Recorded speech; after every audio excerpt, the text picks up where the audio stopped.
नमस्कार दोस्तों, मैं रीना आपके अपने channel Reena kitchen and Indian blogs में स्वागत करती हूँ। तो पुत्रदा एकादशी 2024 और पुत्रदा एकादशी 15 या 16 अगस्त कब है, जानेंगे सही डेट और पूजा का शुभ मुहूर्त। तो संतान सुख से वंचित हैं या फिर बच्चे की तरक्की और अच्छा स्वास्थ्य पाना चाहते हैं तो सावन पुत्रदा एकादशी का व्रत जरूर रखें। जाने सावन पुत्रदा एकादशी व्रत की सही तारीख। संतान सुख, बच्चे की खुशहाली तरक्की के लिए उसे हर संकट से बचाने के लिए साल भर में महिलाएं कई व्रत रखती हैं। उसमें से एक है सावन माह की पुत्रदा एकादशी।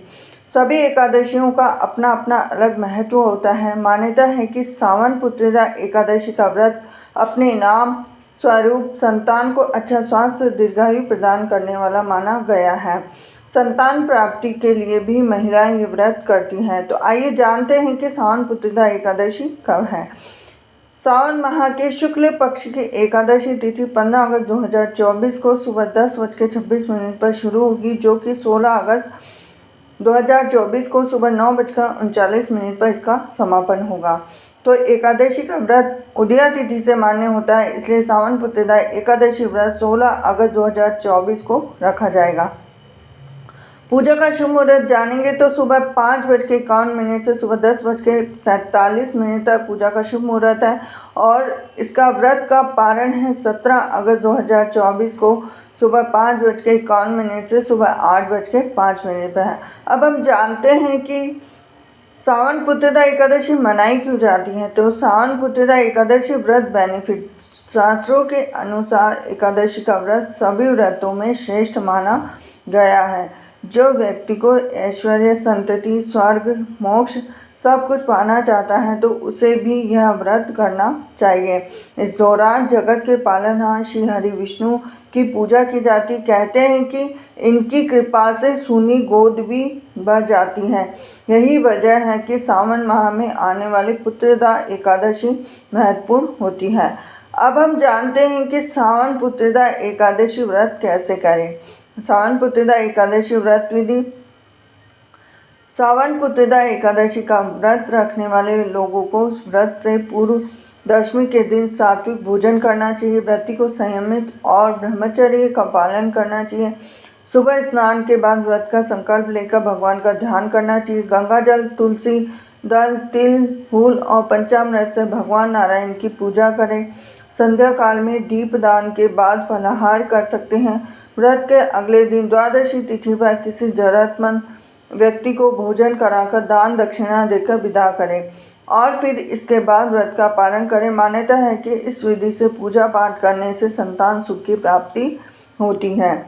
तो सनातन धर्म में पुत्रदा एकादशी का महत्व सबसे ज़्यादा मान्यता मानी जाती है और इसका महत्व और भी ज़्यादा बढ़ जाता है क्योंकि ये संतान के लिए सबसे ज़्यादा खास मानी जाती है। लेकिन कुछ नियमों का पालन हमें अवश्य करना चाहिए।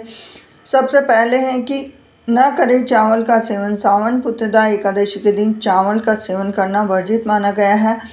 मान्यता है कि एकादशी तिथि पर चावल का सेवन करने से मनुष्य को अगला जन्म रेंगने वाले जीव की योनि में मिलता है। और तुलसी से जुड़े नियम भी बहुत ही ज़्यादा खास माने गए हैं कि भगवान विष्णु को तुलसी अति प्रिय है, इसलिए एकादशी के दिन तुलसी को किसी भी प्रकार की हानि नहीं पहुंचानी चाहिए।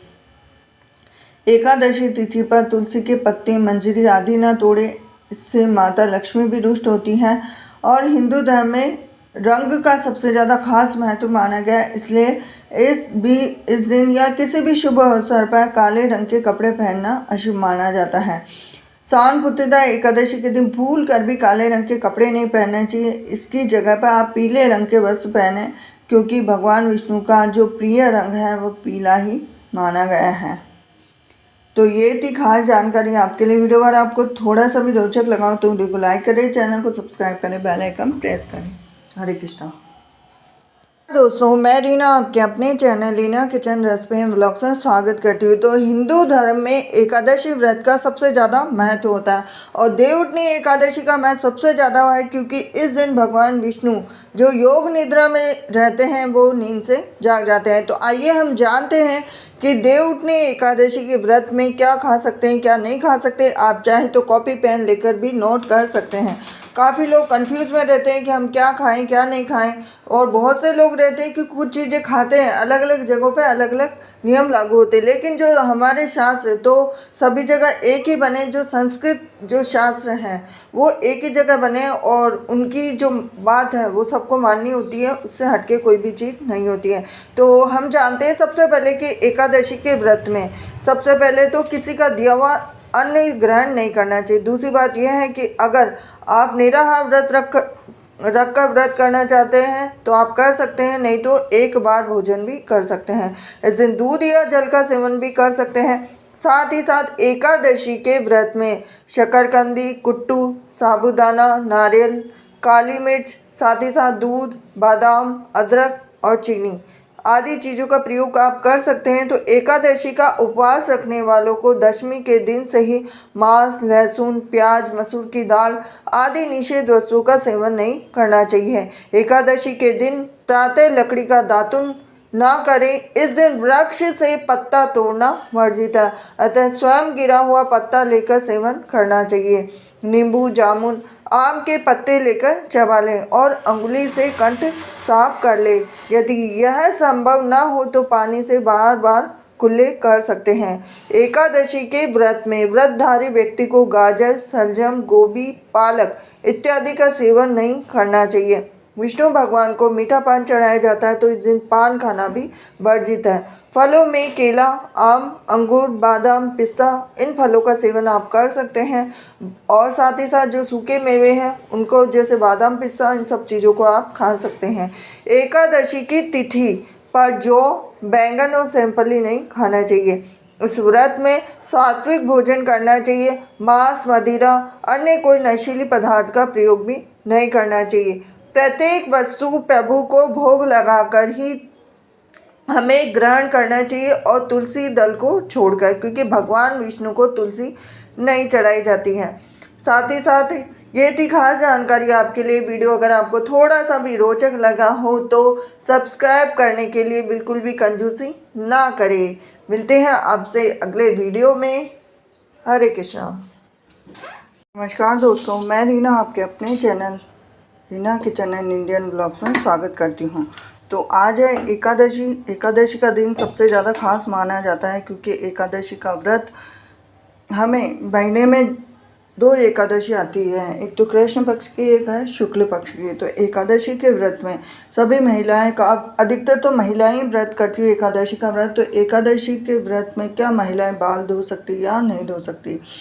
तो एकादशी के व्रत में महिलाओं को बाल बिल्कुल भी नहीं धोना चाहिए। कुछ ऐसे दिन बनाए गए हैं जिन दिनों के अंतर्गत आपको महिलाओं को बाल नहीं धोने चाहिए। एक दिन एकादशी के दिन, अमावस्या के दिन, चतुर्थी के दिन, और जिन माँओं की एक संतान होती है, एक पुत्र होता है, उनको बुधवार के दिन बाल नहीं धोने चाहिए, शनिवार के दिन बाल नहीं धोने चाहिए। तो काफ़ी नियम है जिनका पालन आपको करना चाहिए। साथ ही साथ आपको इन सब चीज़ों का ध्यान रखना चाहिए। अधिकतर महिलाओं को एकादशी के व्रत में बिल्कुल भी बाल नहीं धोने चाहिए। अगर गुरुवार का दिन पड़ता है तो आपको बुधवार के दिन ही बाल धो लेने चाहिए। साथ ही साथ हमें इन सब चीज़ों का ज़रूर ध्यान रखना चाहिए, क्योंकि जो शास्त्रों में नियम बताए गए हैं उन नियमों का पालन हमें अवश्य करना चाहिए। तो ये थी खास जानकारी आपके लिए। और एकादशी के व्रत में महिलाओं के साथ साथ पुरुषों को भी अपने बाल खास तौर पे नहीं धोने चाहिए। ये नियम महिलाओं के साथ साथ पुरुषों पर भी लागू होता है, क्योंकि एकादशी का व्रत सबसे ज़्यादा खास माना जाता है। और एकादशी के व्रत में खास पुरुषों को और महिलाओं दोनों को बाल नहीं धोने चाहिए। तो ये थी खास जानकारी आपके लिए। मैं रीना आपके अपने channel Reena kitchen recipe vlogs में स्वागत करती हूँ। तो एकादशी के व्रत में क्या आप सेंधा नमक खा सकते हैं या नहीं खा सकते, इस वीडियो में आपको दी जाएगी पूरी जानकारी। तो देवउठनी एकादशी जो कि आज 4 नवंबर 2022 को है, कार्तिक मास के शुक्ल पक्ष की एकादशी को देवउठनी एकादशी आती है। जो दिवाली के बाद में जो पहली एकादशी वो देवउठनी एकादशी ही आती है। साथ ही साथ आज हम जानेंगे इस वीडियो में कि एकादशी के व्रत में सेंधा नमक क्यों नहीं खाते हैं। किसी भी व्रत में हमें नमक का प्रयोग बिल्कुल भी नहीं करना चाहिए, क्योंकि बिना नमक का व्रत वो ज़्यादा फलदायी रहता है और हमारे शास्त्रों में जो बताया गया है कि नमक का सेवन बिल्कुल भी नहीं करना चाहिए। साथ ही साथ मैं आपको बता देती हूँ कि काफ़ी लोग ये मानते हैं कि सेंधा नमक व्रत में खा सकते हैं। जैसे कुछ भी बनाते हैं, सब्जी बनाते हैं, आलू की सब्जी बनाते हैं या सिंगाड़े की या साबूदाने की, कुट्टू के आटे की, किसी भी चीज़ की बनाते हैं तो उसमें नमक का प्रयोग ना करें। तो फिर काफ़ी लोग मुझे कमेंट करके पूछते हैं कि मैम हम क्या बनाकर खाएं। तो आप व्रत का मीठा भोजन बनाकर खा सकते हैं। काफ़ी लोग होते हैं जो गुरुवार के व्रत में आपने देखा होगा कि मीठा भोजन ही बनाते हैं, लेकिन व्रत के अंदर व्रत और उपवास दोनों में डिफरेंस होता है। व्रत में एक समय भोजन किया जाता है यानी अन्न का सेवन किया जाता है, लेकिन जो उपवास करते हैं तो देवउठनी एकादशी का उपवास किया जाता है। उपवास के दौरान आप नमक का सेवन बिल्कुल भी ना करें। उपवास में एक समय फलाहार किया जाता है और काफ़ी लोगों का मानना तो यह भी रहता है कि अगर व्रत किया जाए पूर्ण श्रद्धा से तो कुछ भी नहीं खाना है। अगर आप चाय, दूध, इन सब चीज़ों का प्रयोग कर सकते हैं।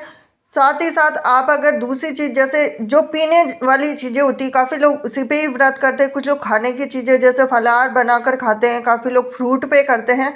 तो जैसा आपकी जैसी श्रद्धा है उस हिसाब से करना चाहिए, लेकिन मैं आपको ये सलाह नहीं देती हूँ कि आप नमक का प्रयोग बिल्कुल ना करें।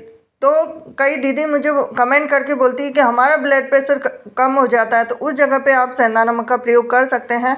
तो एकादशी के उपवास में आप नमक का प्रयोग ना करें, लेकिन एकादशी का काफ़ी लोग जो कर नहीं सकते हैं वो व्रत भी कर सकते हैं। तो ये थी खास जानकारी आपके लिए। वीडियो अगर आपको पसंद आया हो तो वीडियो को लाइक करें और चैनल को सब्सक्राइब करने के लिए बिल्कुल भी कंजूसी ना बरतें। हरे कृष्णा।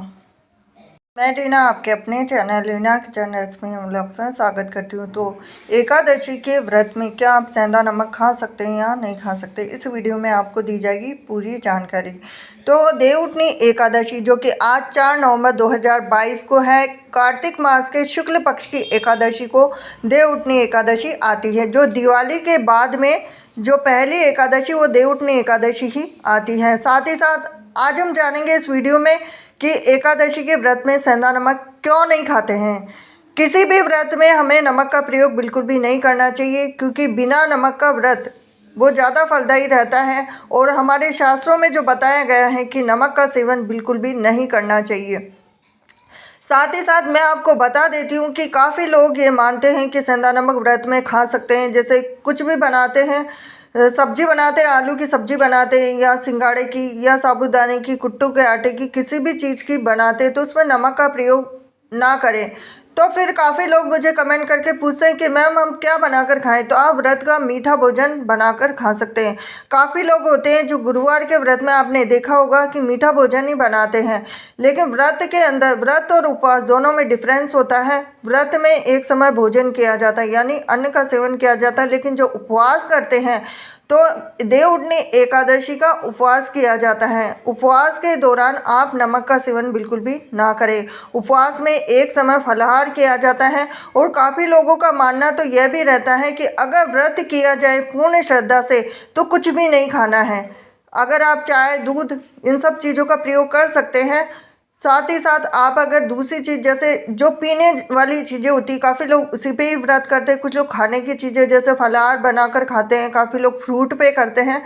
तो जैसा आपकी जैसी श्रद्धा है उस हिसाब से करना चाहिए, लेकिन मैं आपको ये सलाह नहीं देती हूँ कि आप नमक का प्रयोग बिल्कुल ना करें। तो कई दीदी मुझे कमेंट करके बोलती है कि हमारा ब्लड प्रेशर कम हो जाता है, तो उस जगह पे आप सेंधा नमक का प्रयोग कर सकते हैं। तो एकादशी के उपवास में आप नमक का प्रयोग ना करें, लेकिन एकादशी का काफ़ी लोग जो कर नहीं सकते हैं वो व्रत भी कर सकते हैं। तो ये थी खास जानकारी आपके लिए। वीडियो अगर आपको पसंद आया हो तो वीडियो को लाइक करें और चैनल को सब्सक्राइब करने के लिए बिल्कुल भी कंजूसी ना बरतें। हरे कृष्णा।